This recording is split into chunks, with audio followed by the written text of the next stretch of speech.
Are you listening? Damn.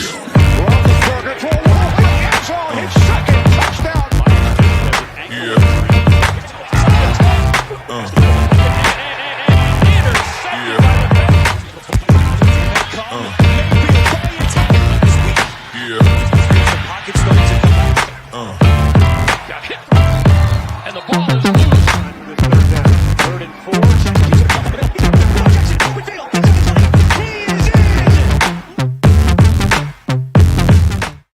Welcome to another Litching, and this is the one that you haven't been waiting for. No, you forgot about the props. The safety. Start the show over. Yeah, show over. The safety show, guys.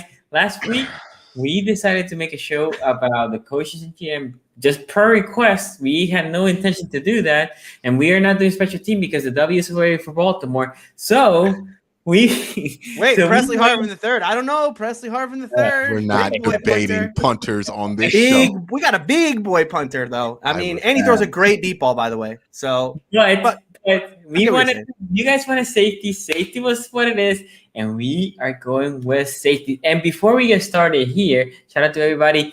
I see the guys are ready here. But before we get ready, let's see how you guys have been voting for this. This is the current. And we have 1,600 votes. This is not a small sample. This is a shocking amount of votes. The Bengals fans have been waiting for this moment. I feel like they've botted this. I feel like the results of this are not legitimate. I threw this stat. I threw the poll a day earlier, guys, because I knew. And by the way, if you want to be, you can put it on a Twitter an alert. We're not bombarding you guys with tweets, but that way you know when we throw a poll. Bengals 72%. Like if you put the rest of us combined, nobody's even close. Not even gonna get a plurality or anything like that. It's a complete majority there. This is a runaway. Excited. They are. Yes. 18 hours left. We need to talk about why the Bengals are excited, but we're not calling it yet. We'll but, get it's there. There you go. 18 hours left. So if you want to go vote, just make sure you follow us at AFC North Talk, as you can see there. Anyway, you know what? Let's get just this thing started, guys. By the way, not donation super chats are available. It's a way for you to interact, give your opinion, give your questions, so derail the show, which I'm excited and I think is gonna be lit. But yo, Q, get us started. Number four, the bottom. Well, let me clarify this by saying, hey, look, nobody has a bad defensive back room or bad safety room in this division. I don't think anybody is saying that anybody has a bad safety room in this. Now, the issue that I had when I was looking at ranking these safeties is that safety is such a weird position. And there's only but a handful of metrics to go by to really get some concrete evidence of how those rooms are playing. You can do Pro Football Focus grades, for example, right? And if we did this, and I'm not doing this strictly by Pro Football Focus grades, and we just graded the top two, the free and the strong safeties of each team, right? The highest composite, room, right?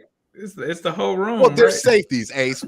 For a fact that a starting safety on the team plays the majority of the snaps, probably the most snaps on the defense. Yeah, so, I think a lot of players in this division had over 1,000 snaps. Yeah. I think Andrew Sadejo was hold on, wait. Andrew Sadejo, who was garbage for the Browns last year, they had to replace him, had like 1,000 snaps last year just by virtue of him playing free safety. They don't leave the field. So I do think it's fair to talk about the first two when we were talking about this, right? Strong and free. That's the fair way to do this. Those are the guys who are going to play a lot. Browns will be number one in that ranking, right? If we just went strictly by Pro Football Focus grades, because they have the number 3 and the number 9 starting for them, and that would be a composite grade of 6. Cincinnati would have 2, and they would have the number 1 and 20th, 10.5. Pittsburgh would be 16. Well, Pittsburgh would be third at 16.5, and obviously Baltimore would be at the bottom. But if you dig deeper than Pro Football Focus grades and you actually look at some of the performance on the field, and look, pressures play a factor into this? There is so much stuff that goes down before it gets to the safety that it is hard to figure out which one of these metrics matter, and you're not going to find anything that's going to be definitive like sacks or pressures would be for a defensive end. So this is a difficult conversation to have. But if we do look at some of these metrics that do kind of, are some things that you would say are the fault of DBs, you would say, hey, big passing plays, right? Over 20, over 40. How are these teams doing? If they have really good safety play, they shouldn't be allowing most of this. Cincinnati, who had the number 2 Pro Football Focus composite grade of anybody in this division, were the worst team in the division, even with Andrew Sadejo and Carl Joseph on the Cleveland Browns last year in 20-plus yard passing plays. That's kind of inexcusable, right? Like, I don't know how to explain that. You could say pressures were an issue. And look, the lack of pressures Cincinnati got compared to the rest of the division, that is a factor. But how else? They're just going to be variables when we talk about these safeties. So there's no clean way to do this, right? You look at plus 40. Now, the Browns did lead this one here. They replaced everybody that's in that safety room except for Ronnie Harrison, who did have a good grade. But they were 24th in the league. They had 10 40-yard plus plays. Cincinnati 3rd with 8, 13th. Pittsburgh with 11th. And Baltimore in both 20-yard plays given up and 40-yard plays given up were number 1. Yeah.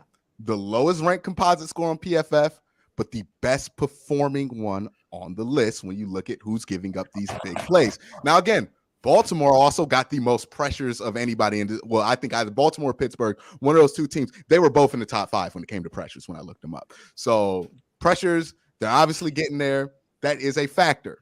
But again, we're talking about safeties here. There is no variable list stat when it comes to safeties. So how do I rank this out? It's going to be a combination of both, right?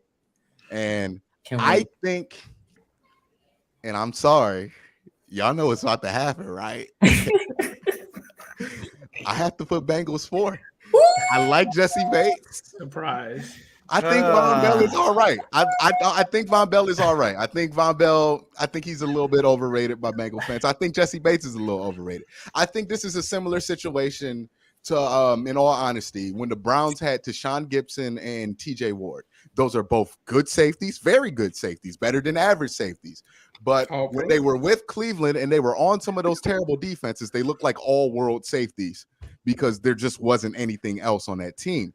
So I do think that there's a little bit of a factor of, hey, Jesse Bates is by far and above the best player on what was a terrible secondary last year, and that kind of inflated some of the things when it came to his PFF grade, and it kind of inflated some of the things when it comes to how people view him. I just think that is the case. And then when you look at Von Bell's a solid player. Von Bell, I don't know if he starts on all 32 teams. Like, I don't think he's a guy who starts on every team. Like, I think he's a guy who would most likely be a situational guy. Like, I'm not a big Von Bell guy, to be honest with you. So that's where I'm at. Bengals are 4. I know y'all mad, and look, you're gonna think this is y'all gonna think this is trolling. Y'all gonna think this Definitely is trolling. trolling. It's not trolling. I honestly the Browns believe secondary ranked worse. If we're talking about pass defense, that's the biggest metric of them all. Yeah, but they changed it out. You got. Yeah, you have to factor in that they were starting Andrew Sadejo, and Andrew Sadejo is not in the NFL anymore, and they replaced him. No, I'm talking about pressures on the defensive line, right? The Bengals had 17. No, because you guys are going to bring this up as an excuse, right? Yeah, that's what I'm saying. So don't bring up pressure. I gave y'all the benefit of the doubt. Hey, look, you didn't have that many pressures, so you gave up a lot of big plays. But we didn't. Y'all tell me Jesse Bates. The Browns gave up more than us. That's just not true. Yes, you did. That's not true. The Browns gave up what? Yeah, the Browns gave up. It's a similar amount, right? When you look at. No, yeah, but the Browns. Okay, yeah, go ahead, Quincy. Because the Browns won. You're comparing a room that they completely changed out. You cannot tell me there's not a difference between Andrew Sadejo and John Johnson III. Are you going to tell me that's not a change there, right? So there's obviously a difference. And even when you look at it, the Bengals gave up 57 passing, 20-plus yard passing plays, 8 40-plus yard passing plays. Somebody do the quick math on that. 3 plus, I think it was 65? And then the Browns gave up 59. So no, you gave up more big passing plays than the Cleveland Browns did last year. So safeties only are in coverage. So what do we have corners for? But safeties are supposed to eliminate the big play, right? But safety, a corner play. They had William Jackson III for the majority of the season, right? I mean, it's so we're talking about like if we're saying that the Bengals pass defense is bad, it's only because they're nickel in their second corner. PFF. We'll get to it. But when we get to who's ranking these? Us or PFF? Yeah. When we get to 20 plus yards, wait. Before y'all cut me off, because y'all think I'm trolling, I'm dead serious. You're trolling if you're 20 plus yards. 20 plus yards. Hey, 20 plus yards. 20 plus yards. Like, I'm not counting anything in between that. I'm counting just 20 plus yards. I'm counting 27th ranked pass defense versus 20-yard plays. Which one matters more? When we're talking about safeties, I think the 20 plus yard plays do, because the safeties are 10 yards back on the hash. Like, are we gonna act like the safeties are out there playing press coverage 1-on-1? Like, are we gonna act like that's what's happening there, or is Jesse Bates in cover safeties 10 yards back? All right, trying to not make sure he doesn't get beat over the top. That's how he made the All-Pro team. That's how he made the All-Pro team. Was getting beat. He was all the good. time. I'm not saying he was getting beat all the time. I'm just saying the room had issues. That's what you're saying. You're saying deep passes are. So explain to me why you gave up the most big passing plays in the division. Yeah, it is weird to me. And look, I don't have the Bengals 4, but I did consider it, because what's very strange to me is Bengals fans want to constantly tell us that Jesse Bates is not a top 10, the best safety in the NFL. And yet, the Bengals pass defense last year was, no matter how you slice it, you want to go by EPA or you want to go by DVOA, any sort of metric, they were one of the worst pass defenses in the National Football League. And these are two things that I cannot square in my mind. What other position group could you say that a team has the best player of two players in the position, right? Safeties, that they have one of the best of those players, and yet their group is the worst one of the worst in the league. These are the things that I really had a hard time when I was doing my rankings, squaring these things in my mind. And do we all remember the change Mika Fitzpatrick did to the Steelers secondary when he came there? I mean, there should be some kind of tangible evidence there. I think that's a question mark they need to answer. Look, I don't think Jesse Bates is a bad player. I think Jesse Bates will probably become a much better player than I think Jesse Bates will eventually, in like 2 years, become the guy that everybody is saying he is right now. But I don't believe he's that guy. I think there's a little bit of a factor of overratedness. I think sometimes when you're the best player and you're a stud on a secondary that has no studs, it tends to inflate your value because you get other things around you more often. I've seen this happen with other guys who are really good players, but not the guy, not the all pros that everybody thought they were early on. Now, obviously, I think Jesse Bates is going to be better than TJ Ward or Tashawn Gibson. Those are both very solid players. This is not disrespect to the Bengals, by the way. I don't know how this is not trolling. I am giving you the reasoning for why I believe this. I don't think your reasoning is wrong. Quincy, I don't think your reasoning is off on you. I seriously consider putting them through. With it. You can value other things more than I'm valuing, but tell me why, when that is the case, when the Bengals gave up the most big passing plays, and like what other stat? Like if you have a other stat that you feel like can quantify, there are other stats like practice squad corners covering receivers. Like that doesn't matter. Man. Like some bum off of the street. Like let's just be real. Trey Waynes wasn't there. There were bum guys that played against Cleveland that you saw yourself line up out there. William Jackson III didn't play in that Cleveland game. And I saw Robert Jackson and MJ Stewart have to step in a playoff game for the Cleveland Browns. Is ridiculous. And they still gave up less. Like, come on. What else? What's the other stat? What's the other reason? I mean, Ace, you do have to admit, right? Corners don't give up plays. I played corner. If I play cover 3 and somebody gets behind me, that's giving up a play. It doesn't matter. Like, what are you talking about? So what's Jesse Bates back there to do? Is he not there to erase mistakes? On the island? Is he not there to erase mistakes? So what's he back there to Jackson III didn't get torched by Odell Beckham Jr. That had nothing to do with the safety. Like, let's just be what real is now. he back there to do? Like, what do you want me to quantify his play on though? Like, I think let me say something. If it's not big plays,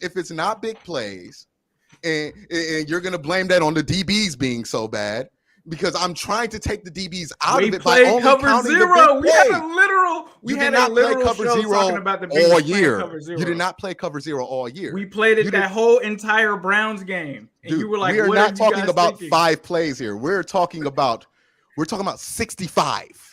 65. 65. All right. Yes, 65. You were 26 in 20 plus yards played, passing plays in the NFL. The Browns were 13th, So as bad as they were last run year. support either. It's just deep. It's just deep plays. So Well, Jamal Bates Adams plays, but is Bates just plays deep deep plays. safety. So Yeah, I mean, his most- Bates effectiveness plays in the deep run safety, is. and Bates is the main reason you guys think you should be higher than 4. I'm betting, right? It's not the Von Bell show on why y'all think this should be higher than 4. Okay, Like, well, what? we ain't So really if going that's hard the on case, that. he should have a negative coverage score on PFF, right? But he doesn't. So I'm not if he got saying beat he's that many garbage. times, I'm then saying where is it All at? right. I'm not seeing it. all right, well, Okay, so we can move it on. But did we Quincy- miss a super chat? I think we might have missed a super chat. No, Sonny. I'm I gonna feel go with like- the super chat. I feel like You I have some gave fourth. So coherent play on the reasoning. review, which is by the Morgan. way, Y'all Ace. responding to me by saying, Q, look at the highlight tape. Q, you tripping. Tell me why I'm tripping. Show me something. Give me a stat. What do you want me to quantify this by? I want an argument. If you have a legitimate argument, please. Because get the it in there, Browns but don't have just say- because the Browns safeties have showed you that. Like you got John Brown- Johnson on a whole other team. If He you look doesn't at John have Johnson on Jalen the Rams Ramsey last year, and Aaron okay. Donald on his team. So by your metrics, is he going to be the same safety? Didn't give up Does as many. Jalen Ramsey Didn't give and up as many Aaron 20 plus Donald yard play on that plays. team? Do they Didn't play give on up as many that 20 team? plus yards. They Okay, signed okay. him too? I don't. Okay. How do you want me to quantify this, Ace? We're going tell 3 me- hours, Sonny. don't There's tell no me way. what the- This don't- is the 3-hour show. Don't just tell me what the Browns didn't have last year. I'm not saying But that they have Andrew a guy that's Sadeo and learning Carl an Joseph. entirely new 4 defense, hours. and Let's say 4 hours. somehow he's just going to pick it up right away. So how do you want me to quantify this? What do you have to how are we We'll hear your quantifying take this? on the Browns. We'll hear Okay. how you quantify how Okay. the Browns are going to project Yo. to be number one. Yo, let's pause it here. I didn't say the Browns are going. Because Ace, you will have time to rebuttal, and you have your fourth and your first, and then we'll keep going.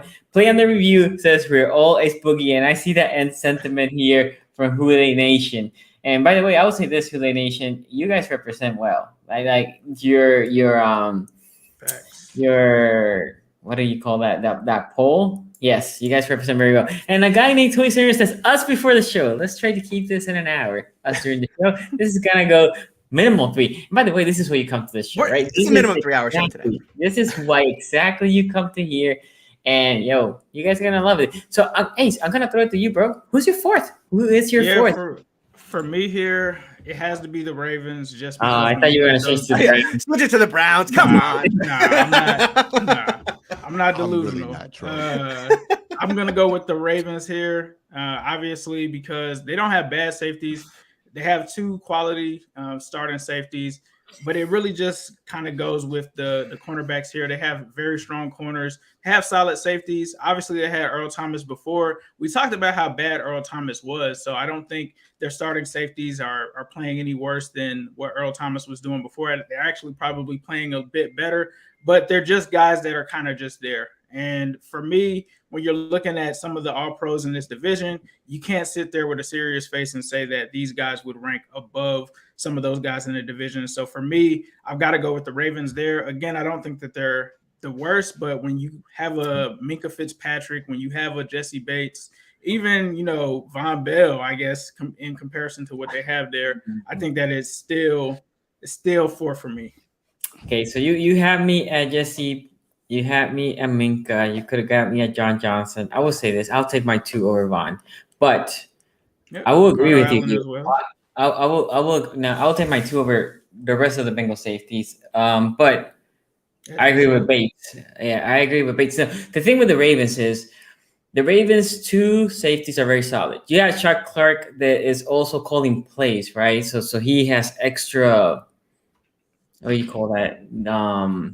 Duties. Yeah, extra duties for Chuck Clark. He's moving everybody in the defense. So over there, that's a big task. Joker was the starting safety last year when obviously everybody knows what happened with Earl Thomas. So they pulled Joker basically at the end of training camp, which whatever training camp we have an off season, they say, yo, you're gonna start. And he did okay. I wouldn't come here and say he did anything spectacular. By the way, I'm ranking the Ravens 4th. I think both our safeties are solid, very solid. The problem that I have with the Ravens safeties is they're both strong safeties. And that's when one of them, or when they have to play like single high, they're not comfortable in single high.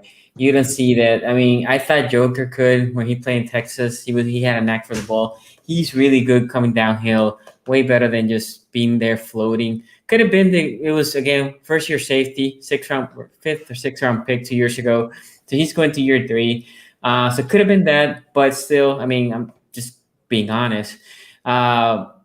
I think that's why the Ravens in this year they went with Stevens. I think that their hope is for next year he could potentially be the free safety, because I think they will acknowledge that they have 2 strong safeties, both of them coming to the last year of the deal, and one of them, in my opinion, is going to stay. The other one will leave. But yeah, that's why I have the Ravens 4th. Yes, this division has 3 Pro Bowl safety. Ravens had none. Again, I like my back room. I'm meaning my safety room. They're solid, nothing special. Tony, who do you have 4th? Yeah, I mean, like I said, we're going to talk about the Bengals. I think at length today because it is an interesting discussion to have. But I consider putting them 4 again because I have a problem with if you consider a secondary 5 players, and 2 of them are 2 of them being safeties, and we're to know that one of those 2 safeties is the best in the league, and then the other one is again an above average safety. Then I don't know how you square that with the idea of where they were. But look, I'm going to give Jesse Bates the benefit of the doubt here, and I'm going to put the Ravens 4. Now I will say this: I have to talk about NFL.com for a second and NFL Game Pass particularly because during these obviously just going on numbers and all that is fine, but you like to get some game tape under. And I would have loved to have watched what Deshaun Elliott did last year. I didn't get a chance to watch him throughout the year. Same with John Johnson, who I'll talk about here when I talk about the Browns, because obviously he plays in the NFC West. I've seen 0 tape of John Johnson over the years. Didn't get a chance to do that at Game Pass because the NFL decided, hey, we're going to change it up. Hey, we're going to change up Game Pass for no reason. No one asked for this. And by the way, we're taking away your all 22. No all 22 for you for a couple months. Thank you. Absolutely. Thank you, Game Pass, for that. Hopefully we can, hopefully the $100 a year we pay for, we can maybe get the all 22 back. It's there, by the way. It exists. They haven't taken it anywhere. They just don't let us watch it now. Very cool. But yeah, Ravens for me are 4. The price didn't go down. Price is still $100. No, Deshaun, look, I will give credit. This goes back to what I said last week about John Harbaugh and the coaching staff in Baltimore. The idea that this team lost Earl Thomas last year, kind of late in the process, and there was no precipitous fall off of this room. Earl Thomas, not just one of the best safeties, in the league, but he was one of the best safeties of his generation, maybe even of all time. Now, I understand that he did a little too much freelancing in that defense, and that caused problems at times, but he was still an elite playmaker when he needed to be. This room did not see a huge drop off. And so, like Quincy said to open the show, I don't think anyone, I know that we're going to rank the Ravens 4 here. I don't think Ravens fans should feel like that's a slight anyway. This is still a very good room. And what Elliott came in and did in service, what I would say about both these players is, while neither of them, Deshaun Elliott or Chuck Clark, are playmakers, they're not liabilities either, right? When you have a defense that, is so good at the corner position, what you need is to have, no liabilities at your safety position. That's exactly what they have. The one thing I'll say about Chuck Clark, and this was just an issue last year, he did lead the league, in penalties for all safeties with 8. So, probably want to cut that down. But Chuck Clark, by the way, an elite tackler, 5% missed tackle rate. I believe that was also best among all safeties who had 500 or more snaps. I would say this to add to your thing here. 2 things. One, Chuck Clark sometimes gets out of position because he gets called like changing the defense, right? So he has to go down, and then as you're going down, they snap the ball. Now you're trying to scramble to go back.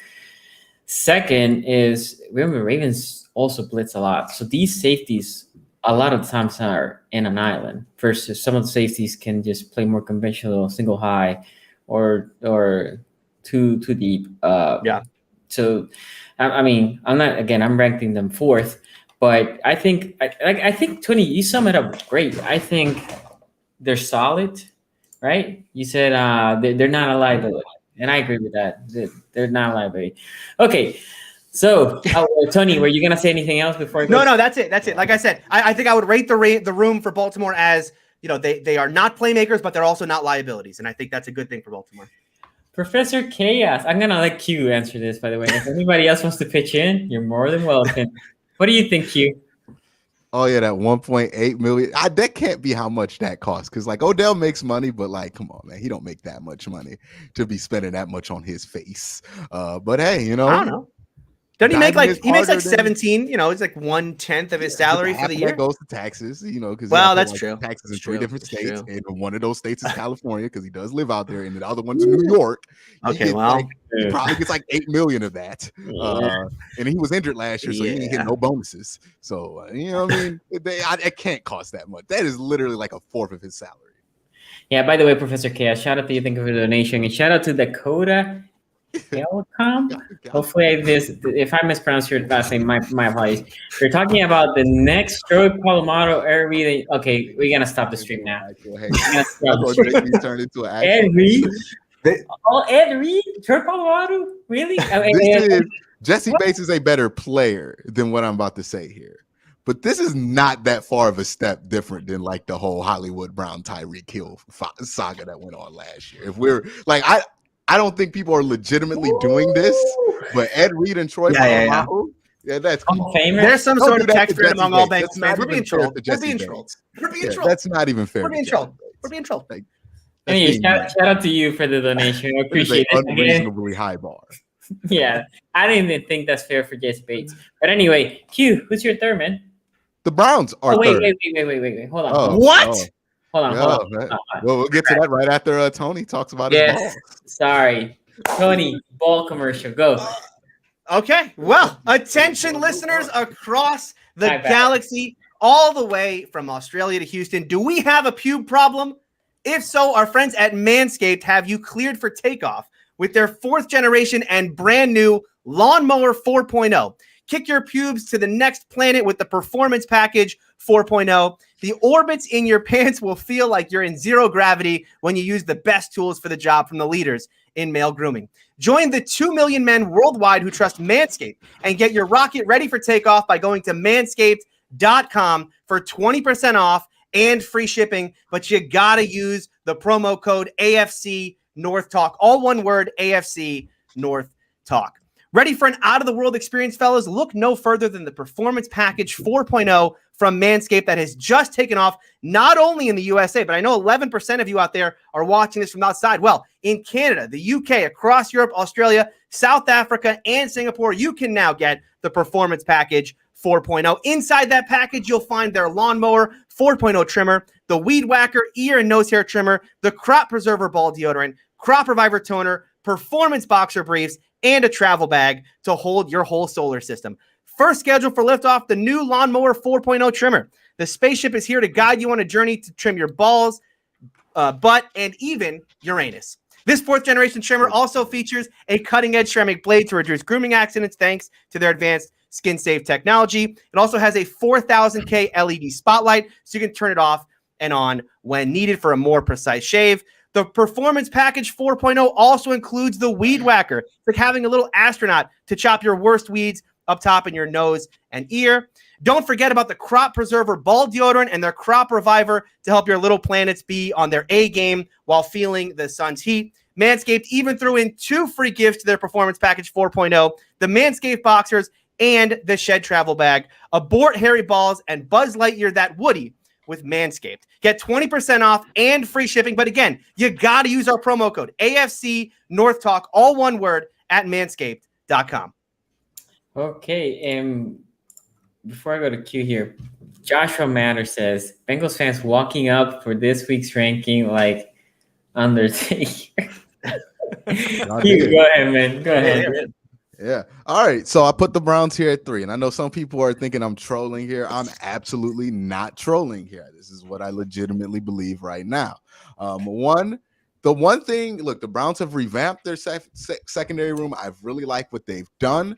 But what would bring the Browns up to 2 to me is if I was able to see a full year of Grant Delpit. Right now, I haven't been able to see a full year of Grant Delpit. Why is that so important when they have John Johnson and Ronnie Harrison? those guys are more box safeties than they are free safeties, right? Those aren't the most athletic guys in the world. So when we're talking about somebody being that eraser that the Browns needed last year to kind of limit some of these big plays, I'm not 100% sold that that's going to be the best role for John Johnson. If you look at John Johnson's tape, which luckily I got to look at it before NFL Network took it off like a few months ago before the draft, he played a lot of linebacker last year. For the LA Rams. Like, he did a lot of that. And I expect him to do the same. I expect Ronnie Harrison to probably be the strong safety. And that means that Grant Delpit's probably going to have a heavy role there at free safety. I have no idea what to expect out of Grant Delpit. And honestly, that's probably the most important role when it comes to tangible improvement. Who's the guy that everybody was talking about last year that the Browns that was getting picked on, that was the focus on the Browns secondary issues? It was the free safety. It was Andrew Sadejo. He was not fast enough to play free safety in NFL. John Johnson is not much faster than Andrew Sadejo. He's a much better player. I don't think they're going to put him in that position. That's going to be Grant Delpit. I have no idea what kind of player Grant Delpit's going to be after that Achilles injury. So with that being said, I can't justify, even though I would love to try, it would be me trolling, honestly, at this point, based off of everything that I said, because, again, I'm making a consistent argument here, Bengals fans. I know you could cry about me putting them 4 all you want, but cry about this too then, if you want to cry about it. But how can I justify putting the Browns above two defenses that were exceptional in their ability to shut down the deep passing play? How can I put it above two defenses that put together, at least one defense that put together a decent PFF grade combined, and the other one that I feel like is really underrated because, again, there's not a lot of name value in Chuck Clark and Deshaun Elliott. I've made fun of Deshaun Elliott. I think I said on Twitter, only person that called Deshaun Elliott Joker is his mama and his teammates, probably, because don't nobody know who he is. But he put down a solid season. Like, you got to give the credit to him. They were one of the better performing units when it comes to being able to not get beat over top. And again, pressures do play into that. I'm not saying there aren't other variables that come into any stat when it comes into a safety, but again, like, what's the stat? What am I supposed to look at when it comes to safety other than like PFF grades, which aren't really like concrete stats? Like, they are just kind of somebody's opinion on who had the responsibility there. They don't know who had responsibilities and what coverages. So it makes it very difficult to really go by that definitively. So you have to try to find something else. We could go by like passer rating against, but again, there are a lot of ways that can be skewed based on the fact that safeties don't normally start out in one-on-one coverage like corners do. So all of these things factor into me putting the Browns here at 3. Where do I go from here? It'll be very interesting. Ace. For me, I'm evaluating the entire safety room, just like we kind of did with the running backs, because the backup safeties play a lot more than backup running backs do. So for me here, I have to go with the Pittsburgh Steelers. And Minkah Fitzpatrick obviously is an all-pro safety, one of the best safeties in the division. However, his counterpart after that, he had a pretty solid season last year, but the norm that we've seen from this guy for the past, 3 or 4 seasons in terms of Terrell Edmonds, I'm going to take that into account more than his most recent season. And in my opinion, he was a reach when they drafted him in the first round. He hasn't lived up to it. And honestly, he's the reason why I can't look at any other team in this division and say that they don't have a second safety that's better than him, or a third safety, or even a fourth safety in some instances. So for me, it's the Browns. I don't think that's anything about Minkah, but when we're talking about the entire room, there's 2 safeties that play on the field. You meant the Steelers, right, Ace? Yeah, you meant Steelers, yeah. Okay. You said Browns, but you meant Steelers. You said Browns. I meant Steelers, sorry. Did I say Browns? You said Browns. You said Browns. No. I meant the Steelers. So the Steelers are number 3 for me because they just don't have the depth of a team like the Browns or a team like the Bengals. So that's where I'm going with this one. I still think that Minkah should definitely have been rated higher in Madden than he was with that 89 overall. I think that was kind of messed up. But I do think that he is a good safety. However, the other guys, I don't really trust them. I can't look at them and say that they have 2 solid safeties like the Ravens, but Minkah is obviously better than the Ravens safeties. So I'm going with the Steelers here at number 3. By the way, practicing his Mike Tomlin costume for Halloween on right now.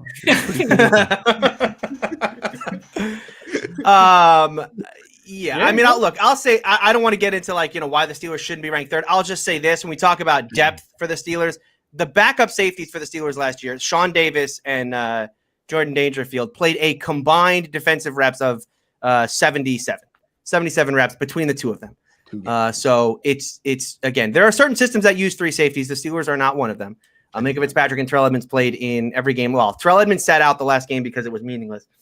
But I have here, Q, I cannot believe you put the Browns 3. And as I said in our private chat, I don't know if you're trolling me personally on this one because you had a feeling that I was going to put the Browns 2 and the Bengals 3, and now I'm going to have the Browns higher. And you're a secret Browns fan. We all listen. It's unbelievable. It's actually unbelievable that I'm going to have the Browns higher than you. But I know people think I just come in here and just put the Browns 1, but I actually try to be a little objective here. I have the Bengals 3, and I went back and forth on this. If I could have made the Browns and Bengals tied, if we did ties, I would have probably had them tied because of how close it is for me. But I have the Bengals 3. Look, Jesse Bates. Okay, let's just start with Jesse Bates for a second. Call him the GOAT, please. Jesse Bates without a doubt entered the conversation as one of the best safeties in the National Football League last year. Now, Ace, I do think it's a little convenient that we're going to throw out Terrell Edmonds last season and say, well, he's more like the player we saw previous, but we're not going to do. Look, Jesse Bates was an elite player last year. He has shown no signs of being an elite player in year 1 or 2. So I think it's a little convenient. We're throwing Terrell Edmonds' great, best year of his season out, but we're not going to throw Jesse Bates out. I'm not, though. Look, Jesse Bates last year did put up really good numbers. Look, I understand, Quincy, that it's hard to find numbers for safeties that matter. Here's what I look at, right? Number 1, completion percentage against, I think, does matter in some contexts. And Jesse Bates had a very good grade here, 54% completion percentage against last year, which was among the best. I think it might have even been top 5 in the league. And of that, only 72 yak yards, right? Again, for a free safety, yards after catch is very, very important. 72, I believe, again, was maybe top 5 or top 10 in the league. I don't have those numbers in front of me. And he also had, Jesse Bates, the most pass breakups in the National Football League with 12. He had 3 interceptions last year. Jesse Bates did. Bengals fans are not wrong about this. He did enter the conversation. But the problem I have with Bengals fans is that what Bengals fans have to understand is that there are levels to these things, right? Look, he is now in the conversation. But when we start talking about the best safeties in the league, I'm sorry. The best players at positions don't play on bad units.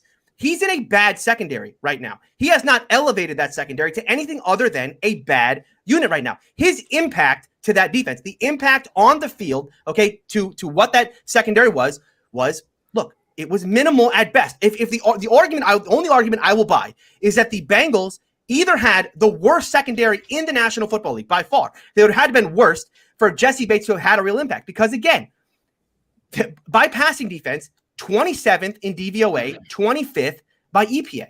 I can't square this idea that Jesse Bates far and away the best. And I understand that PFF ranked him in 90. And I think I have some understanding as to why in listening to some of the PFF guys talk about how they chart defense. Because I do think when we talk about PFF grades, the 3 hardest ones to chart are safety, corner, and inside linebacker, because all of this is about whose responsibility is what kind of defense are we running. And if you start to look into the differences between cover 2 and cover 3 and cover 2 man and cover 6 and all the different intricacies that can happen where guys are cutting and filling and all that, it is basically impossible to watch a play on defense and know with accuracy what is actually happening. Minka Fitzpatrick in week 1 of last year got killed for that long play to Darius Slayton down the sideline, where it looked like he just didn't fill deep and cut the crosser, and it was all his fault. Now, if you know the guys who cover the Steelers know that that is how the Steelers cover that route, is that when they have a crosser in that concept, the safety comes down and the other corner fills deep. It was actually Hayden's responsibility on that play. Does PFF know that when they're grading? I have absolutely no idea, and that is why it's very hard for me to just take PFF's number and say this is how good the players. But I will give Jesse Bates a lot of credit because by the numbers, his numbers are very good. Von Bell, on the other hand, look, great run defender, no doubt about this. 5% missed tackle rate right there with Chuck Clark. That's the 4th lowest of anyone that had 500 or more snaps at the safety position. 34 stops, right? This is, again, making a play where it results in a failure by the offense if you go by success rate. He was a bit of a liability in coverage, though. Von Bell, a bit of a liability. 6 touchdowns given up. That's the second worst of any safety. And a 63% completion percentage. Not necessarily bad, but average at the position. So for me, look, I have the Bengals third. Jesse Bates certainly entered himself into the conversation for one of the best safeties in the National Football League. But the next step is that has to make an impact on the field. You can't be the best safety in the league and also be one of the worst secondaries in the league. And that's where I have to put the Bengals third. Okay, so my third, and before I say it, guys, we have over 200 people watching. We have 74 likes, and actually, we have more dislikes in this episode that I've seen before. We had 3 so far. But, yeah, Bengals fans are upset. They're upset. So make sure you like this video. If you're going to dislike it, I don't know if you want to do that. If you like it, please do. Anyway, my third. Or if you're a Bengals fan, just abstain. You could abstain. You don't have to hit either one, right? You could sit this one out this week. Yeah. So my third is, liking it once they start talking. It's the Browns. And it's very similar to Q. As I was looking into this safety, Delpit essentially, and I mean, guys, for the Browns fan, before they get their feelings here, I've been pretty consistent on this. I don't rank rookies that much, but Delpit is essentially a rookie with no experience at all. And then my concern is what Q said here. John Johnson, I do the same thing that Q does. I call him Josh Johnson. John Johnson. I haven't called him that in months. It took about 500 comments. They got you out of it. They peer pressured you out of it. They bullied me. They bullied me out of it. That's right. Yeah, John Johnson. My question is, as he got paid, are they going to try to make him a free safety? And how is he going to fit in this defense? Are they going to make him play a position that he really hasn't played? Or are they going to allow him to play more like he played over there with the Rams? That is a question. And until I see how they play him, because we've seen this, not necessarily for the Browns, we see this all the time. You pay a player X amount of dollars, big money, and you take them out of what they used to do best. And you're like, my biggest hole is, in the case of the Browns, free safety. Your safety, let me try you a free safety. And then how they're playing the grades, right? So that's my question. I have a lot of question marks with the Browns on the safety position. Again, and they could be 2 or 1, but when the season ends, it all depends how they're going to use these. Does Delpit stays healthy? And if he does he play similar to how he played in the LSU quasi in the NFL level, right? It depends on which year we're talking. This is why Grant's such a question mark. That is true as well. What year of LSU that you get? Well, he had that ankle injury in his junior year. Yeah, he has an Achilles injury. Well, no, I mean, I have no idea what they're completely understood. Yeah. So how dependable he is, how good he's gonna play, that's all a lot of question mark. And if he cannot play at a high level, is John Johnson gonna be the free safety? How is he gonna play as a free safety? Versus Harrison, we can assume he's going to be the strong safety. So I have a lot of question marks. Not a bad safety room, a lot of potential. You have a lot of potential. It's how they're going to use it and how dependable the guys are going to be and how they can click. But going forward, by the way, safety is one of the hardest positions to just grade and evaluate because especially without tape. Thank you, Game Pass. Especially without tape, this is like an impossible task. But even with that, right? There's so many things that the safety gets involved, and then they have to watch. It's very, very hard to evaluate. But anyway, we're going to number 2. I'm very excited to see what Q puts in number 2. Baltimore's gonna be number 2. Okay. I like Baltimore here.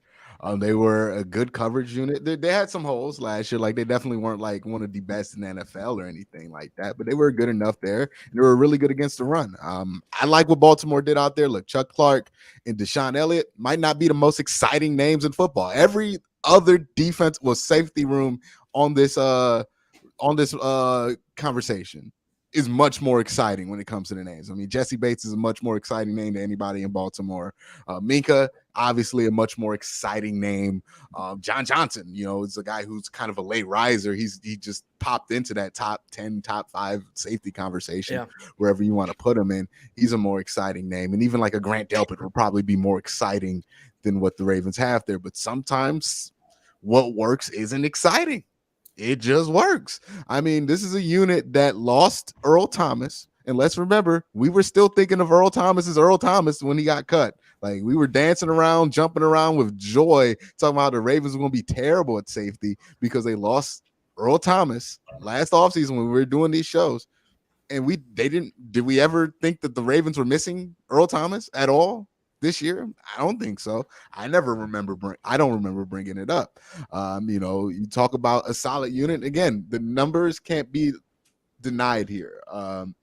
I've brought up this number with everybody. I think it's fair. Look, the Ravens only gave up 42 plays over 20 plus.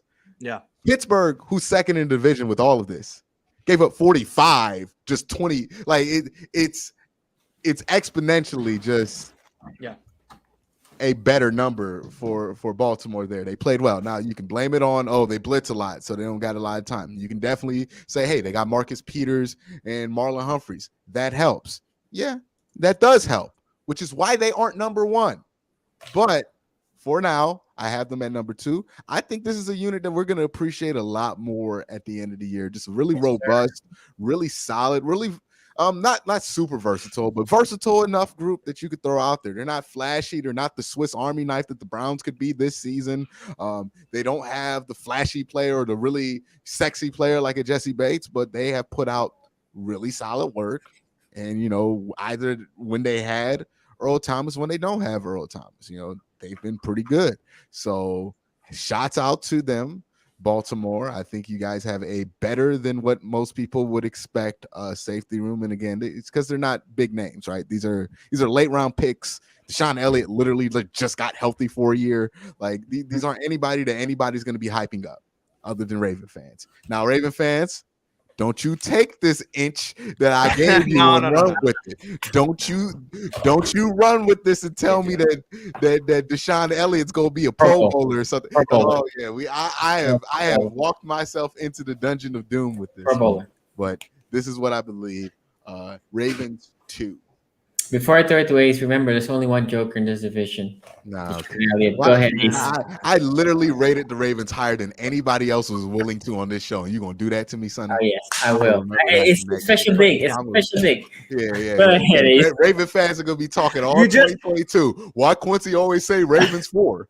Okay. You remember Sonny's hot take when we did all the hot takes last year, and Sonny's hot take was about the free safety position, and you justified. Yeah, that's true. No, my hot take justified. Yeah, too. Hollywood Brown. Hollywood Brown's going to lead the AFC North in receiving yards. Well, the other one was about Joker. I think the other one was about Joker. The other one love Joker. Yeah, he's just a nickname. Yeah. Quincy's such a homer in the chat. I put the Browns 3. What do you want out of me? Homer. Ace, go ahead, man. So for me, Tony, correct me if I'm wrong. You said the best way to evaluate safeties is the film, correct?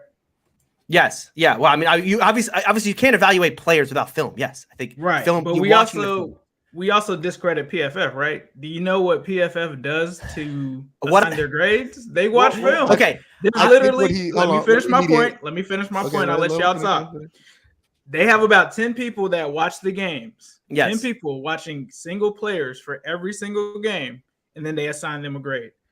I don't think before PFF existed, we had any measurable metrics for safeties, for edge rushers, for offensive linemen. Like, all you had was box score stats. So when we talk about PFF not really meaning anything, that's not really valid, in my opinion. So for me, that's why here, when we look at the PFF grades and we're going to talk about John Johnson, without PFF, would we even know who John Johnson is? No, we probably wouldn't. Did you know who he was last year? No, you probably didn't. But because of PFF and because they watched literally every single play, and yeah, there might have been a negative play, right? You know what else they do? They go to NFL coaches and they sit down with them in a film room. They pull up that exact same play and say, hey, whose responsibility was this? They also are employed by the NFL as well. So when we talk about PFF grades don't matter, let's just keep it real with that. But John Johnson is definitely and was an elite, according to PFF, an elite safety last year. That is stepping into the Browns. He was considered one of the top safeties in the league. Now that could change, but he's still young. He did play on an amazing defense. So you do have to balance the Jalen Ramsey versus the Aaron Donald kind of factor there. Obviously, those are two future Hall of Famers. But I still think that John Johnson was a great signing for the Browns. And then you also brought in Ronnie Harrison, who I was a fan of all the way going back to his Alabama days. I think that he was pretty good with the Jacksonville Jaguars. The Browns pretty much fleeced him from the Jags because they were pretty much tanking for Trevor Lawrence, which they did. And I was actually shocked that Ronnie Harrison was the 9th ranked safety last season. They've got his tackle grade, they got his coverage grade. They literally have a metric for every single thing. And then when you move on from that, then you have Grant Delpit, right? And I think Grant Delpit for me is the reason why you have to look at this and say, yeah, the Browns could be the number one tandem. If Grant Delpit is the good version of Grant Delpit and not the one that we saw the previous season, you know, he could be that guy. He could put them over the top to where they could potentially at one point run 3 safeties on the field. As Tony talked about earlier, some teams do run the 3 safety look. The Browns could potentially do that, right? And then you got Anderson Sandejo, which obviously Quincy wasn't a fan of.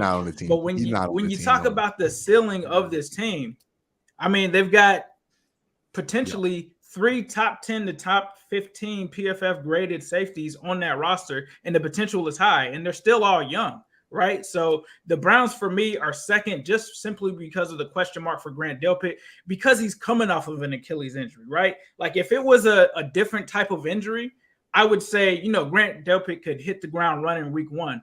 The fact that he ended up with an Achilles injury, which is one of the worst injuries that you can have in the NFL, it could affect your speed. It could affect all kinds of things, right? This guy has to plant and come up and stuff like that. How is that Achilles going to hold up? And that's the reason why I have to put the Browns at number 2. But I think that the sky is the limit for this room, and they have a bunch of talent in there. And when you talk about the caliber of safeties, you can talk about my guy Jesse Bates. You can talk about Minka. But according to last year, you have to talk about John Johnson in that class as well. He's not too far behind or too far removed based off of strictly last year from those guys. So for me, that's why I have to put the Browns at number 2. Okay. Q, you want to say something before I go to the super chat? Yeah, I just want to touch on 2 things real quick. One, I think Tony's point was more or less not that PFF grades are complete trash for everything. I think he's saying when it comes to things in the secondary, especially like safety play, it does come with a little bit more of an asterisk than normal because it is difficult to figure out which responsibility a corner had. And I know they say, hey, look, we sit down with certain coaches and we try to figure those things out, but we got coaches out here that don't let people record training camp footage. Do you think they're really volunteering this information to PFF on exactly the intricacies of who's going to do what and who's like? I just highly doubt that that's accurate information that they're getting. And again, it does have some value. Having guys look at the film and give you their opinion, it has value, but I don't think it gives it absolute value or anything like that. It should be considered with some other things. And again, you can come to a different conclusion with a different amount of ingredients. You can use the same numbers I use and come up with a completely different conclusion about the Cincinnati Bengals than what I did, right? Like, I'm not saying that isn't there, but I'm saying when it comes to PFF grades, if we just went by PFF grades alone, everybody would have to put the Browns 1 at this point, right? Like because they would be the number 1 composite grade here. They had 3 and 9. Well, if we're talking about the entire group, then no, you wouldn't. Because Sandejo, if you're talking about Ricardo Allen and other guys for the Bengals, then you wouldn't be able to do that. Sandejo's not on the team. He gets like 70 snaps in a year. That's that's not even a starting game. Yeah, Sandejo's not on the team anymore. So it's going to be Grant Delpit. And look, if you might see Grant Delpit, like I don't know if you're going to see Grant Delpit because if he's not out there in the 3 safety look, he's just not going to play. Backup safeties don't play like that. So you know that's where I'm at with they do for different systems. You can't say that. There's teams that have 3 safety schemes, so you can't in your system. That's okay. Did anybody here in the AFC North have a safety, a third safety that got over 200 snaps this year? We did it ourselves with 3 safeties and last year. We've done that before. Who had 200? Who's the third safety this year? I mean, I would love to. Who's going to be the Bengals' third safety? Ricardo Allen? It could be Ricardo Allen. He started for the Falcons last year. Ricardo Allen is not a good player from my recollection, but again, I'll go to I'm not sure what his PFF grade. Look, can I talk about the PFF grade thing real quick? Okay, because look, go ahead, real quick. Look, what I meant by I want to watch film on the players, I literally had not before this week watched a single snap of John Johnson. He was not on my radar. He's an NFC West player, and he did not play against the Steelers 2 years ago. Now, do I think PFF grades are complete trash? No. Much like I said about the inside linebacker thing, it intrigued me that they had Patrick Queen so low, and so I wanted to watch him. When I watched that tape, did I see the worst linebacker in the National Football League, like PFF said? No, right? And by the way, what teams are buying from Pro Football Focus is not some intern who watches the game on a Sunday night's grade of the player. They're buying the charting that they get from Pro Football Focus. They're not using PFF as a scouting mechanism, and they're definitely not. Their coaches are not offering up, oh yeah, here's the scheme that we ran on this play, so you can sell that grade to another team. There's absolutely no chance that is happening. Look, a PFF grade, you can use that as part of your evaluation process, but to use it as the only evaluator, right? To just say that like in Madden, PFF gave my guy a 90, so therefore he is a better player than this other player that they gave a 77. Again, I'm not. That's not the way I'm going to do analysis. PFF has a part of this, but like I said with that Minka play, the Steelers in that first game, PFF grade Minka a 54 grade for coverage in that game. They gave Joe Hayden a 61. Okay, Joe Hayden was a better coverage player. When Joe Hayden was, without a doubt, far more responsible for the only big play, the only 40-yard play, the only touchdown in that game. Okay, so this is where I have a problem with PFF and why. No, I don't just go solely on their grades. But your opinion is the same. Like, you could think that it's Joe Hayden, but you're not in the locker room to know if that was his assignment. Of course not. But I'm going to trust it from our standpoint. I'm going to trust the film guys that I talk to in the Steelers, right? To say this is how they do it. Ryan Clark said on Twitter, this is how they run it, right? Alex Kozora, Chris Carter, all the guys who watch all the Steeler film understand that that's how they run that coverage. Now, if PFF wanted to, sure, they could talk to those same guys. Do I think they do that? I mean, look, what I've seen of their ratings, I don't think they do that. I think that they look, and by the way, sometimes you just look at a play and you say, you can't know, right? We can look at a play and we can all sit together and go, I have no idea whose responsibility. But Pro Football Focus doesn't have the idea of like, look, we're just not going to grade this play, right? They're going to give a grade whether it's good or bad for a play. When you can't know, when there are certain plays where we just cannot know the outcome. And again, that's where I just have to take a grain of salt when we talk about PFF rankings. Yeah, if you want to know more about what Tony's talking about here, there's a great video by Brett Coleman about Tyrann Mathieu's PFF grade, and when he had that whole beef with PFF, the whole situation there.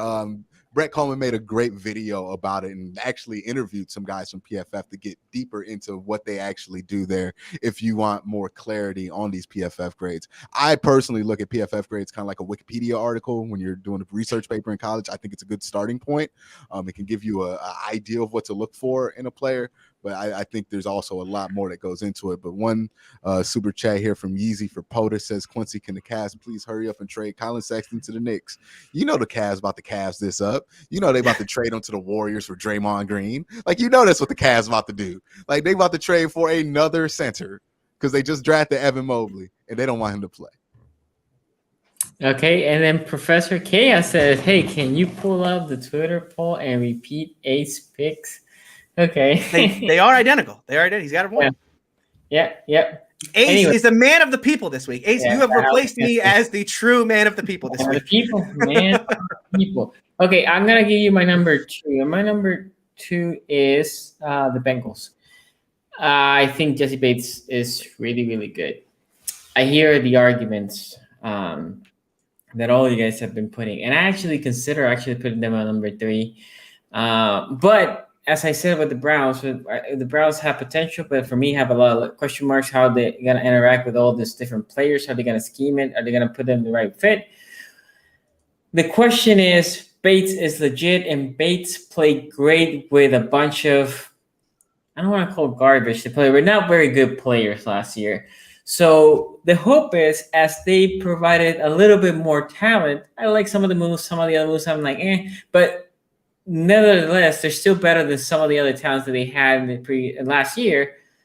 The hope is that he gets better. There's no excuse for him to get worse. He should be elevated, especially as Bengal fans will tell you that he's one of the best in the league, right? Or the best in the league. So that being said, other than Bates, I cannot justify having the number 1 in my opinion because Von Bell, although he's good, I know what Ace said about our guy over there, Edmonds, that I criticized that pick a bunch of times, too many times, but Edmonds played great last year, and I had to, had to say like, okay, let's hear. I cannot criticize it. And you know what? That's something that our guy over there in Pittsburgh did the same thing, Bud Dupree. And after he played good that 1 year, he did it the 1 year. And I had the question like, was it 1 year? Well, no, he kept it going. So I can only assume that he had a good year, getting close to that contract, and he wants to keep playing now because Steelers will pay their guys instead of just signing people up. And also, I have the reality is I think Edmonds might have been at the beginning when he started with the Steelers not as comfortable until Minka got there. I think now they know each other and they know how to play off each other. Now, going back to number 2 with the Bengals, I think their Bates is, again, incredible, but there's a lot of question marks. And I'm here giving the benefit of the doubt because if the Bengals were playing single high, right, well, Von Bell can guess the one side, and then they can just go against him for most of the game, and they can take him out of the game like that. And that those corners were notoriously bad last year. So that's why I'm giving the benefit of the doubt. But saying all that, Bengals fans, I can see next year us here and me ranking the Bengals 4th. Yes, I could do that. Or first. There's a lot of wiggle room here. But there's question marks in the play of Bates, although he was great. But I think if all the other pieces play a little bit better, the hope is Bates gets elevated. Tony, who you have number 2? Yeah, I have the Browns number 2. And shout out to, I think it's Jackson Kruger Productions or something like that on YouTube, who provided me with the handful or whatever all 22 tape I was able to see on John Johnson. Because like I said, I mean John Johnson was an NFC West team that I didn't watch, and he didn't play against the Steelers 2 years ago, so I didn't have any film there either. Here's the thing about John Johnson that stood out to me right away. I obviously, you guys talked about it already. Incredible versatility. This kid doesn't have a position. Okay. He is, we talk about Isaiah Simmons and we talk about JOK as guys who can play all over. This kid played 1,100 snaps last year, 400 of them as a box player, 351 as a free safety, 230 as a slot corner. He basically played wherever the Rams needed him to. And a number stood out to me that I thought looked a little off from PFF's charting. 7 yards per catch. 7. Now, he allowed 65% completion percentage, which was not, obviously, that's average for a safety. Maybe a little below average. But 7 yards per catch isn't just the best in the league of any safety. It would be the best of the league of any corner in the National Football League. It was the best number of any defensive player in coverage last season. An incredible number from him. Now, obviously, my tape is lacking, but the tape that I did see of John Johnson was very, very good. And I'm excited. I know you guys are kind of trepidatious to, how are they going to use him? How are they, where is he going to play? What can he do in this defense? I didn't think of it that way. I kind of thought of it the opposite direction, which is this player is so good. You can play him pretty much wherever you want, right? I mean, the numbers he put up in this Rams team, and I understand that this is a Rams team with Aaron Donald and Jalen Ramsey and Troy Hill and all of that. But I mean, my goodness, this kid can play absolutely anywhere and did so at a high level in all of those places. It wasn't like he was a liability when they had him at free. It wasn't like he was a liability when they had him in the box or a liability when they had him in the slot. 7 yards per catch in any of those positions. And then they have Ronnie Harrison. Ronnie Harrison's a guy I didn't get to watch a ton of. Do you remember his tape in Jacksonville and talking to some of the Jacksonville guys there?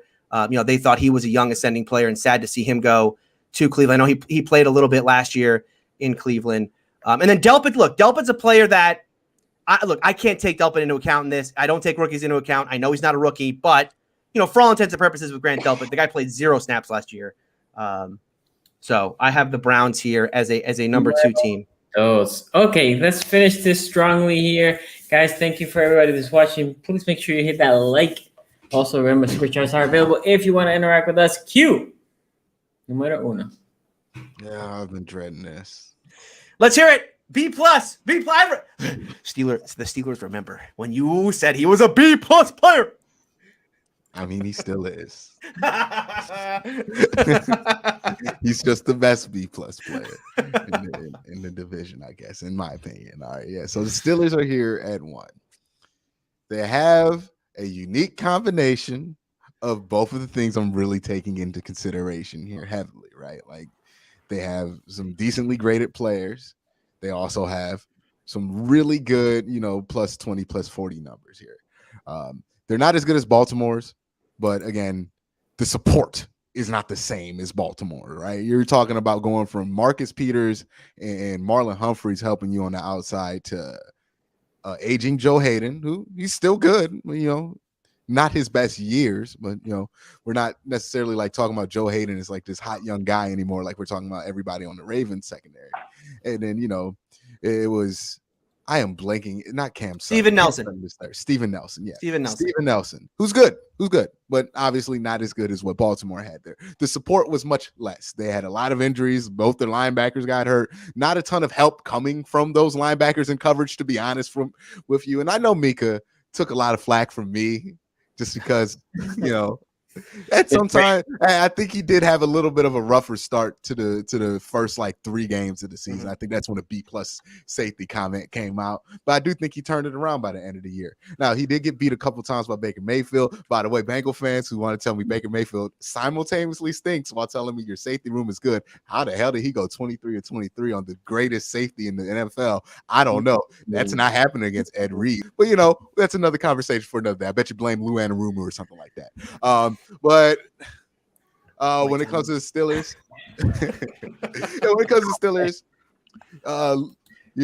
I'm gonna take those things into account mostly. Also, I think Minka's been a really good safety. Been one of the best safeties in the NFL for about 2 years. Jesse Bates has been in that conversation for about 1 year. So little bit of a difference there. You kind of have to tip the hat in the best safety conversation, in my opinion, to Minkah Fitzpatrick. I can understand if you see differently, though, Cincinnati fans. But that's just where I'm at with it. I think they have the best combination of numbers and just sheer players. Edmonds is a guy that we don't really talk about in a positive light on this show. And I think he's decent enough. I think he's probably like a little bit better than Von Bell, in my opinion. But yeah. I didn't grade the Steelers safety room out of surely that last game they had. It wouldn't have been pretty if you did. Who did I do that with? Yeah, the defensive line. The defensive line. And then you got Sonny to follow you too, which really it wasn't. It didn't make me so mad that you did it. It was the fact that Sonny went along with it. Yeah, that actually drove me over the edge. That's where I was. Now, I will admit that was the one troll. I think that was the one troll I went real hard on. I went troll on that one. Because I follow suit. I was a sheep that day. I was a sheep. I'm like, you saw an opening and you were like, oh, we can make Tony really angry today if we do. Man, sometimes you get caught up in the moment. I'm making sense. I'm talking in a fast rhythm. Like, people are getting behind me. How dare you? Sometimes you just want to catch the wave, baby. It just happened like that. Somebody almost caught the wave on this Bengals 4. One of y'all came close to it. I think Tony Jesse Bates is legitimately a good player. Like, he's just too good to put forward. But I wasn't even trolling on that one, though, to be honest. I just legitimately believe that, as much as that's difficult for Bengals fans to believe. But I think the Steelers are number 1 here. I think they're a really good safety room. I'm interested to see how they play this year with Devin Bush back, and the DB help not being better.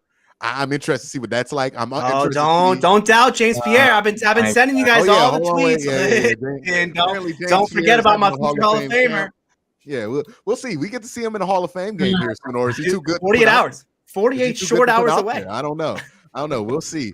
They don't play starter, so they're going to hold him off because you don't want to expose him in a big one.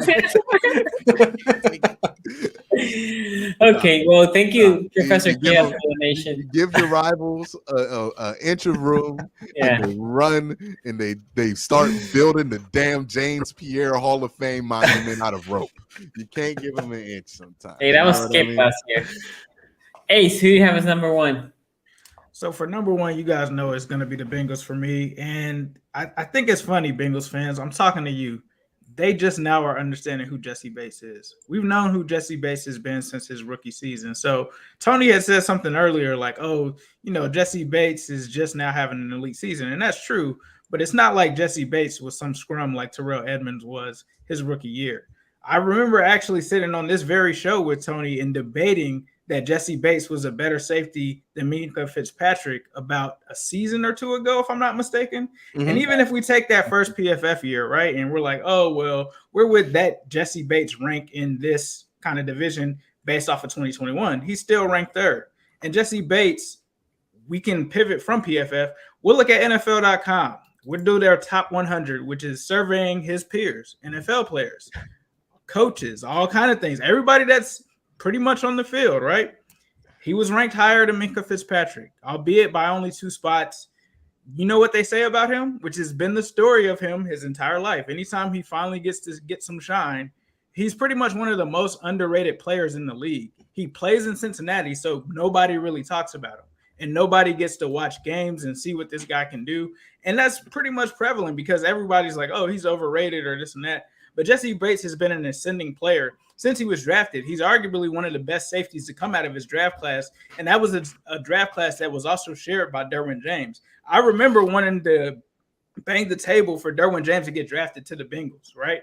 And Jesse Bates has ascended.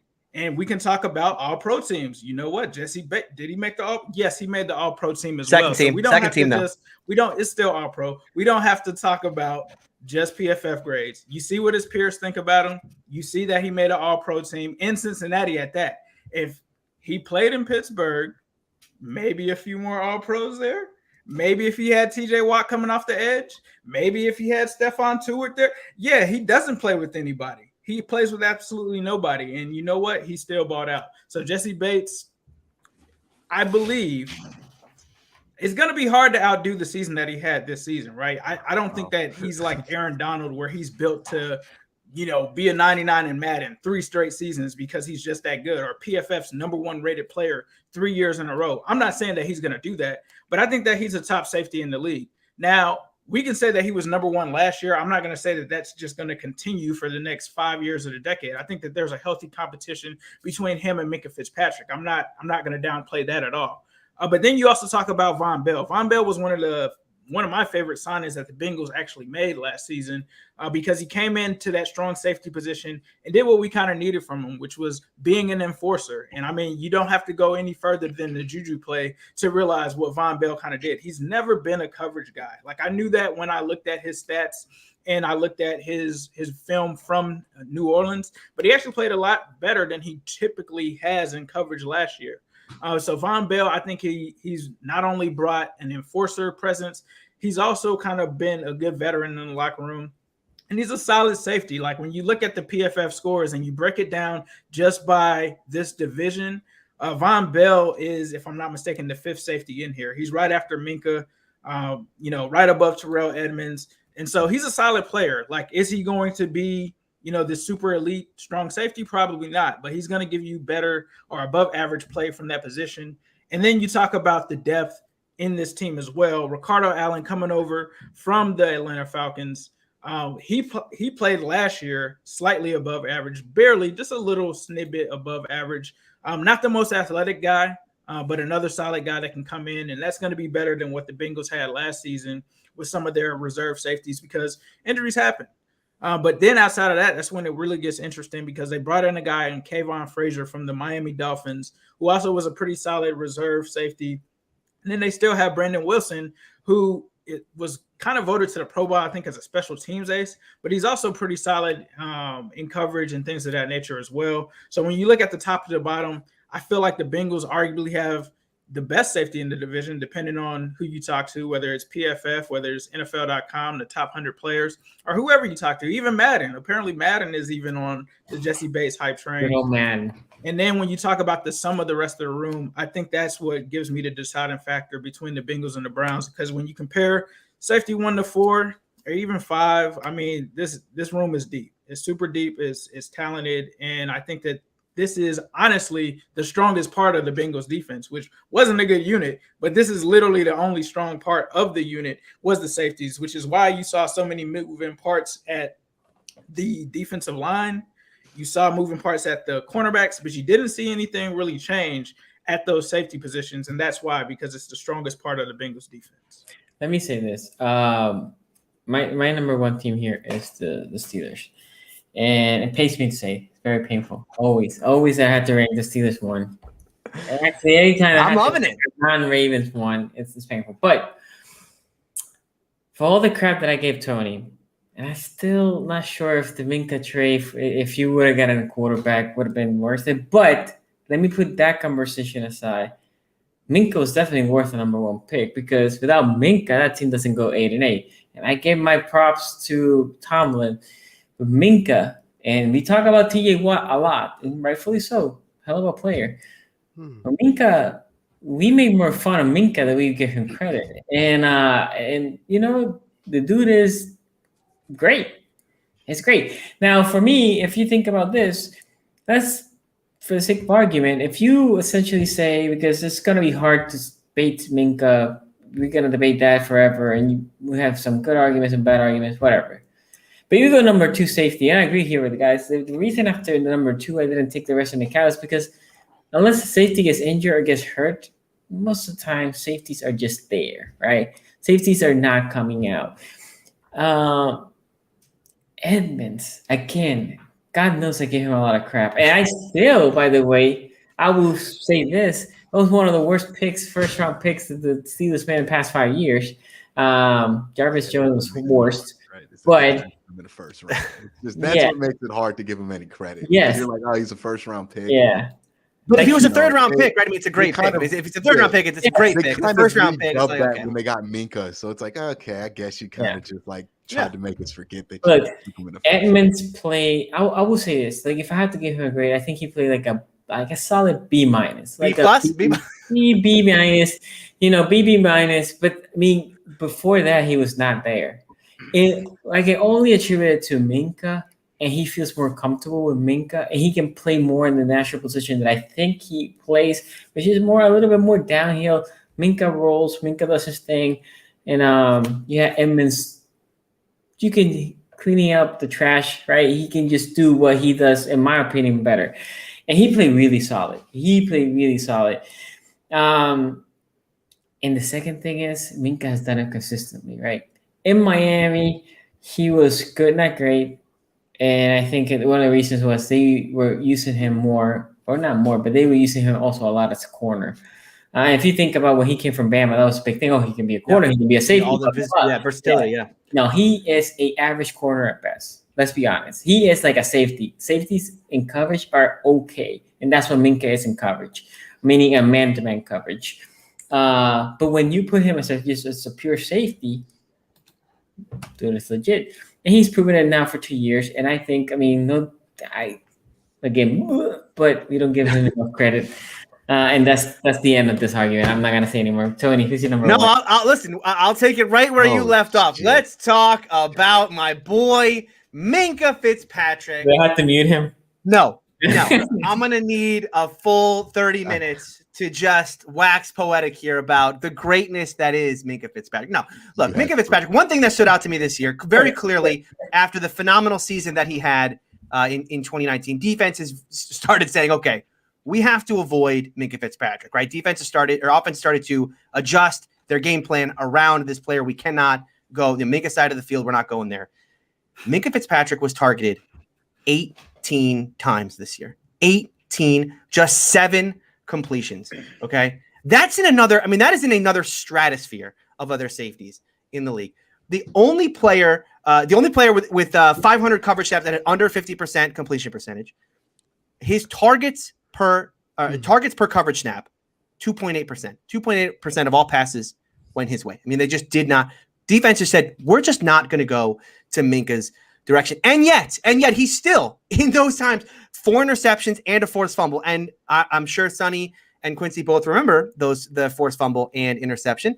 The interception coming on Baker Mayfield's first throw of that game, and the forced fumble coming on the 4th down play in that Ravens game when Lamar was trying to convert on 4th down. He also had 7 pass breakups, 2 of those game winners. Lamar throwing into the end zone at the end of that game, pass breakup by Minka. And then there was another game against the Cowboys that was a little closer than we liked, but Minka also break up a pass at the end of that one. The other thing about Minka Fitzpatrick, some of these numbers are just absurd. 22 yards after catch. 22 yards after catch for Minka Fitzpatrick. I know this is hyperbole, and I know this is in the moment, and I may live to regret this 2 or 3 years from now. But I think Minkah Fitzpatrick is the most impactful player I've seen play on the Steeler defense since Troy Polamalu. Since Troy Polamalu. Look. The Steelers. We talk about pressure and all these other things that go into why he's so good.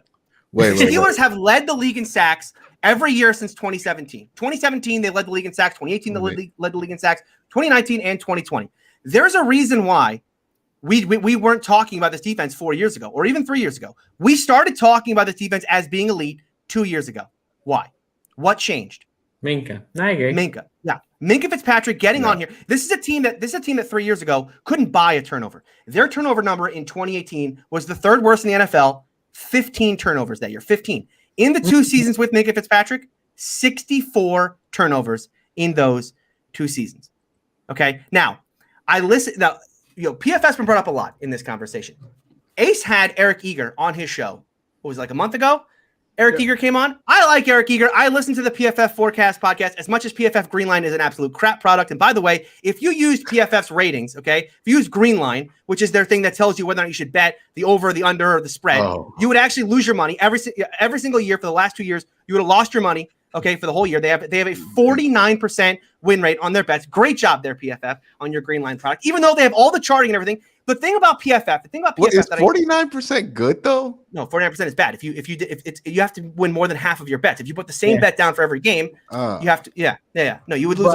You can also flip it like it's a 49% chance that you might be. Yeah, but you have a better chance to just flip a coin. You have a better. I mean, just flip a coin. Nobody's going to bet every single game on. Like, is that? But if you did, expect you to do? Well, that's what I'm saying. Like that's what handicappers do. They say, "Oh, I have a 60% win rate," right? So you know. Who the hell has that? No, that's what these. Yeah, I think they would have more money. They would have a gold boat. Okay, so the people that are considered like ultimate bettors are, I think, 55% rate. I think like 49 sounds all the right. house always wins. I mean, 49% is bad. You would lose your money. You have to be over 50% or you are losing. You're just gambling. You're going to lose. This is what it's designed that's to what I'm do. saying. No, but I want to talk about. As good as it can be. I want to talk about something that Eric Eager said on the show, right? Because PFF is all now, and I also want to mention here, and I'm not. Look, Steeler fans get very conspiratorial when we talk about PFF because PFF is based in Cincinnati, and a lot of Steeler fans feel like that PFF has an anti-Steeler bias. Now, I don't think that that's the case. However, when I listen to Eric Eager and some of the things that he said, this is an exact quote of Eric Eager, okay, on that show. He said, quote, "I can tolerate big plays being allowed, and Bates and Simmons are 2 guys who don't allow big plays. And then if you tack on interceptions, then that's pretty damn good." I'm sorry, Eric. What are we talking about? The Bengals were one of the worst teams when it came to big plays last year, and the Steelers were one of the best. And then you want to tack on interceptions? Minkah Fitzpatrick, on his time with the Steelers, forget about his time with the Dolphins, has 9 interceptions, okay? Jesse Bates has 9 interceptions in his career.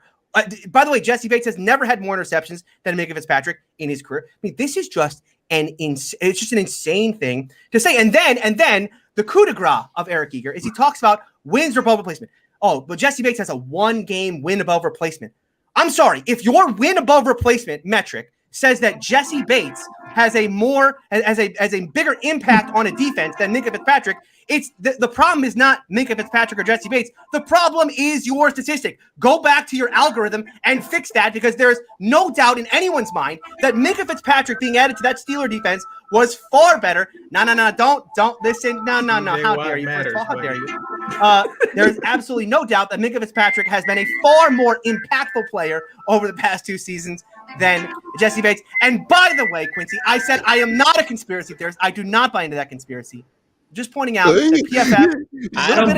You just asked a lot of questions, though. I don't know. Exactly. That's exactly right. I don't believe in the conspiracy, but I'm just going to point out that they are based in Cincinnati, and they do say some things about Minkah Fitzpatrick that are just, again, verifiably false, right? We want to talk about interceptions. We want to talk about big plays. These are not things you can talk about Jesse Bates. Yeah, so and then Terrell Edmonds, real quick on Terrell Edmonds, career year. I mean, the guy had a career year last year. And by the way, I tried to tell you guys this last year. This is one thing to watch for. I'll just the last thing. Young guys who entered the league really, really young. Terrell Edmonds was, I believe, 20 or 21 when he entered the league. And he's now 20. He's going to be 24 going in his 4th year.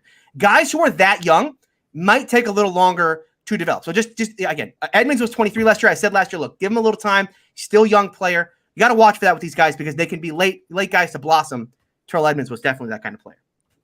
Okay, Professor Chaos, thank you for the donation. Can someone get a tinfoil hat for Tony? Tony, you have that Well, one? tinfoil hat, Tony. Listen, is it a tinfoil hat? He brought it out before.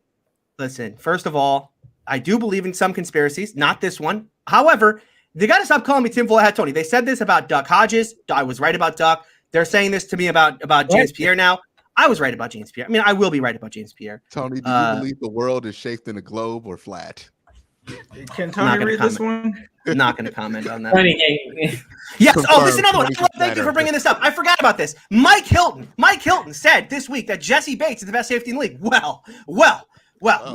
Shut the argument down because what we're saying here is that there's another world where a teammate could say that his teammate is not the best player of their position, someone else's. I would love to hear John Johnson say, "Oh no, I think Jared Goff's a better quarterback than Baker Mayfield." Yeah, I know. I'm playing with Robert Woods is a better player than Jarvis Landry. You will never hear a player say that. The fact that Mike Hilton is being a team player there and saying Jesse Bates is the best player has no impact on whether or not Jesse Bates is actually the best player at the position. Mike Hilton's a professional. The guy that played with him about that. You know what's hilarious though about that? Teammate wouldn't know that. Wait. Why would he? But what? Oh, wait. Think about the headlines that would come if Mike Hilton said today, Minkah Fitzpatrick is a better player than Jesse Bates. That leads the headline in Cincinnati of every sporting thing.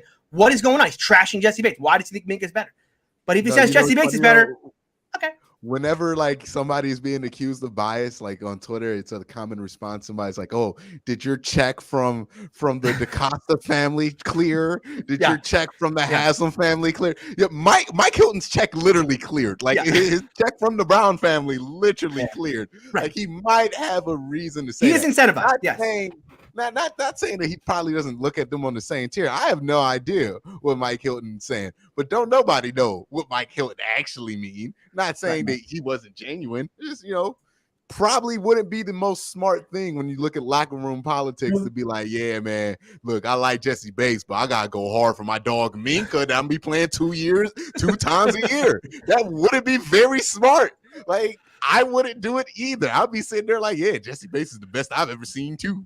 Right? Yeah. I changed my mind about the whole situation if the Bengals signed me. Okay, guys. So we're coming up here at almost an hour and a half, but we kept it under 3 hours, which like the DJ from Wildin'. So let me say this. If this show was lit, what's going to happen next week? We're going to do record predictions. Wow. You mean we're going to be talking about Mason versus Haskins? Because, by the way, Mason Rudolph has, again, been terrible in training camp, and Dwayne Haskins is lighting it up. And a lot of Steeler fans feel like Thursday night, Haskins has taken over the number 2 position. I got a lot of Steeler fans who probably are going to be disappointed. But we're going to have we're going to have legitimate things. James Pierre is going to play. We're going to have some legitimate things to talk about in the game, too. But next week, we're not talking about the Hall of Fame game. We're talking about records for the season. We may have to talk about. We may have to talk about the game. And guys, I know we didn't talk about Justin Houston's play. We didn't talk about some of the topics because obviously hour and a half. So make sure subscribe and hit that bell because we might come a little bit early, like we did today. We a little bit earlier. So, but anyway, before we go, Q, where they can find you, man? YouTube.com/Quincy Carrier. You can also find me on Twitter @Quincy. And just, you follow a Bengals fan, they've probably tweeted at me in the last. I was going to say. You know what I mean? And Bengals mentions. I was getting tweets before the show even started saying, oh, man, you're going to make the Bengals 4 before the show even started. I don't know who leaked it. They manifested it. They manifested memo with me what my rankings were for the show. I guess I should put a shirt out. Bengals 4. That's just how I should. Like, Ace. Let me know what colors. There are 3 things certain in life: death, taxes, and Quincy ranking the Bengals 4th on every single show in AFC North Talk. I'm Ace Boogie. You can find me on YouTube at New Stripe City, and I'm on Twitter at New Stripe City. Tony. Yeah, I just want to say to Bengals fans, before you come at me on Twitter and in the comments of this video, remember, I said only good. Jesse Bates is a very, very good player. There's no doubting that. It's just a question of impact. Embrace the hate. That's right. Just a matter of impact. That's Tony. all LOL, impact. Bengals 4. LOL, Bengals 4. I probably should have. I mean, for all the hate I'm going to get, I am going to regret not putting the Bengals 4. Yeah, But you might as well put them 4. You might as well. You should have just went all the way with it. LOL, Bengals 4. You can follow me on Twitter at Steeler Country. You can find me on Locked On Steelers every Tuesday. And, of course, you can find me here, 5:45 p.m. Actually, no, we might start early going forward. And also, you can find me on my YouTube channel. I'll be live on Thursday night for the Hall of Fame game. If you want to see my live reaction to James Pierre inducting himself, it's great that his first game is going to be at the Hall of Fame game. Very, again, it's just before the season start. It's so fitting for him. And then we'll see Mason Rudolph versus Dwayne Haskins. You can find that on my YouTube channel, Steeler Country, with Tony Spino. That sounds like a ball. You can follow me, SCG Sports, everywhere on YouTube, Twitter, IG, and Facebook. Also, guys, don't forget, follow the AFC North account. That's where you're going to get the latest in the show. Soon, we're going to take a break before the season starts. And we're going to go there after that twice a week. So make sure you follow us. Thank you, everybody. Hey, Bengals fan, it's all about love. Hey, we like you. We love you. Keep voting in those because you represent well. We love you, Bengal fans. We like y'all. Some Browns fans voted Bengals too now. Jesse Bates is the most overrated player in the National Football League. Browns fans voted Bengals too now. I'm about to say, don't Kanye me. I'm saying, look, we love you, Bengal fans. We appreciate y'all support, and we hope that support is still here in January when it's very evident that y'all gonna finish in 4th place this year. Ooh, and with that note, we'll see you next time. I'm just saying. Are you listening? Damn.